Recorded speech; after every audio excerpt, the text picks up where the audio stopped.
Hervé Bondembe Mandundu était un homme noir de 27 ans, père de famille, tué par balle le 6 novembre 2016.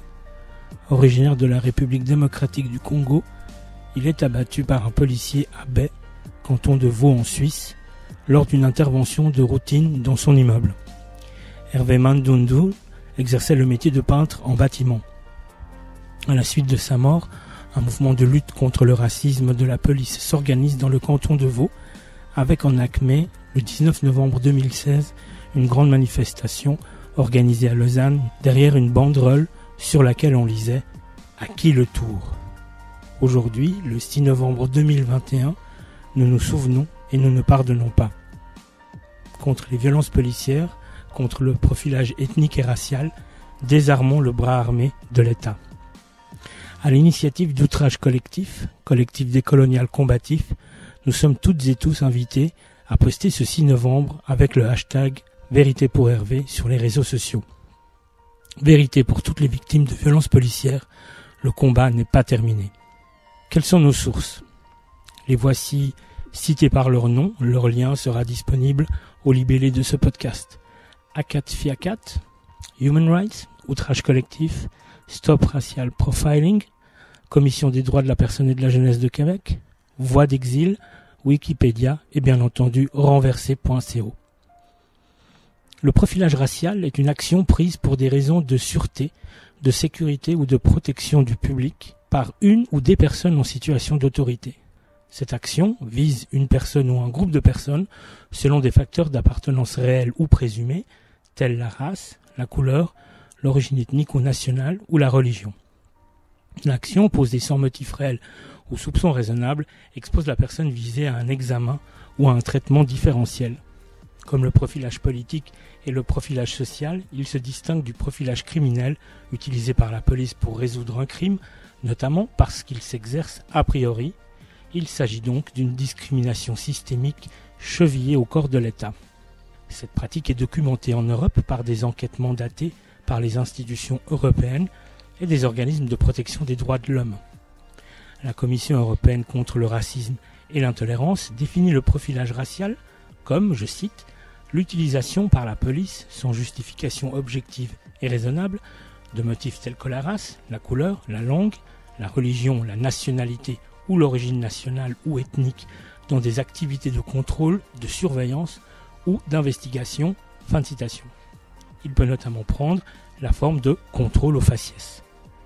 C'est ainsi que sont promues et validées et pérennisées les pratiques violentes et impunes de la police. Ce 6 novembre 2021, nous ne pleurons pas seulement George Floyd, Tony McDade, Breonna Taylor et Ahmaud Arbery tués aux USA. Nous ne pleurons pas seulement les nombreuses personnes tuées dans d'autres pays, comme Agatha Victoria Salles Félix et David Nascimento dos Santos au Brésil, Adama Traoré en France et Uri Jalloh en Allemagne, et tant d'autres. Nous pleurons également les personnes tuées en Suisse par des violences policières racistes, comme Mike Ben-Peter, Hervé Mandundu, Lamine Fati et qui encore. En Suisse aussi, la police tue. Au cours des 20 dernières années, les personnes suivantes l'ont été. Khaled Abouzarifa a suffoqué lors d'une expulsion le 3 mars 1999, enchaîné et la bouche scotchée. Samson Choukou a suffoqué le 1er mai 2001, les mains liées dans le dos lors d'une déportation à la prison de Granges en Valais. Semal G est décédé le 3 juillet 2001 des suites d'une violente opération de police à Berne-Bethléem.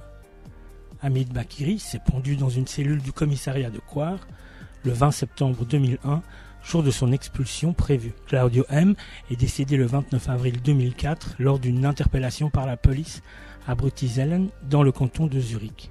Yaya Bakayoko est décédé le 3 juin 2004 après être tombé d'une fenêtre lors d'une opération de police à Bâle. Anthony s'est suicidé le 1er septembre 2004 à Bellinzona alors qu'il était en détention provisoire. Un inconnu dont la demande d'asile a été rejetée s'est pendu le 23 janvier 2005 alors qu'il était en détention provisoire à Saarnen dans le canton d'Obwald.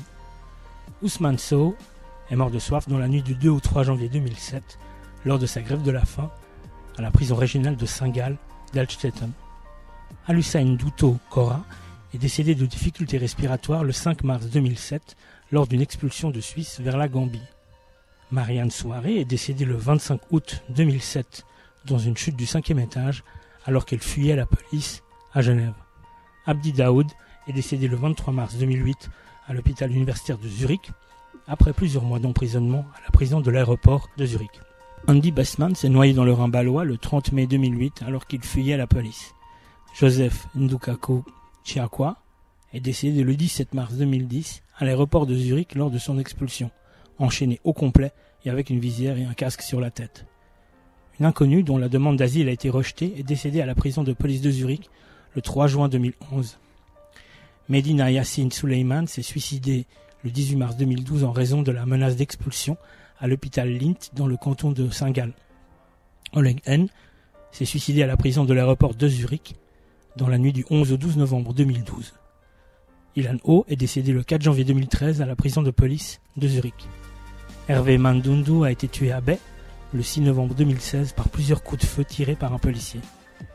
Subramaniam H. est décédé le 6 octobre 2017 lors d'une opération de police au centre d'asile de Brissago dans le canton du Tessin. Lamine Fati est décédé en garde à vue au Mont-sur-Lausanne dans la nuit du 23 au 24 octobre 2017. Mike Ben-Peter est décédé dans la nuit du 28 février au 1er mars 2018 lors d'un contrôle de police à Lausanne. Salat Bush est décédé le 30 décembre 2019. Cette liste est malheureusement non exhaustive. Ce 6 novembre 2021, nous n'oublions pas, nous ne pardonnons pas. Contre les violences policières, contre le profilage racial et ethnique, contre l'impunité, contre l'État bourgeois, #Vérité pour RB.